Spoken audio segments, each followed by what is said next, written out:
Bonjour à toutes et à tous.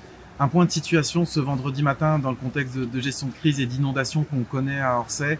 Beaucoup d'habitants ont vu leur maison être inondée, la nuit a été difficile et donc je pense d'abord à eux, aux personnes fragiles qui ont dû être évacuées et puis aux habitants qui ont vu leur maison être inondée.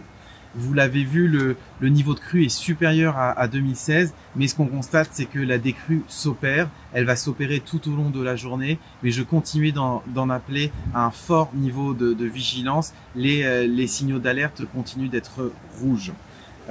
Vous l'avez vu, nous avons continué à agir tout au long de la soirée et tout au long de la nuit avec des mises en sécurité, avec de l'information et puis nous avons armé aussi un gymnase.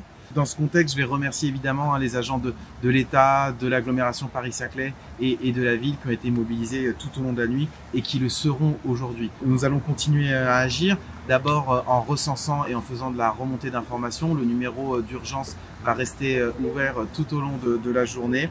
Il y a un sujet électricité parce qu'il y a eu des coupures de courant. Le courant a été remis dans certaines rues. Certaines rues continuent d'avoir une absence de courant et donc on est en lien avec les opérateurs pour qu'ils puissent être rétablis très rapidement. Les actions de nettoyage sont lancées. Nous sommes en lien avec le SIOM pour installer des bennes et puis renforcer les passages dans les rues qui ont été touchées par les inondations.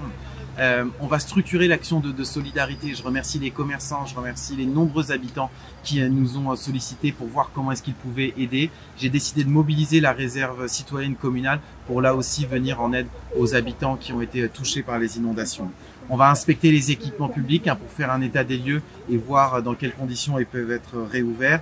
Et puis, vous trouverez sur le site de la ville l'ensemble des informations et des démarches pour engager les démarches d'assurance. Je vais terminer cette vidéo évidemment en rappelant notre soutien total aux habitantes et aux habitants qui ont été touchés par cette situation et puis en rappelant les consignes de sécurité et de vigilance alors que le niveau d'alerte reste rouge.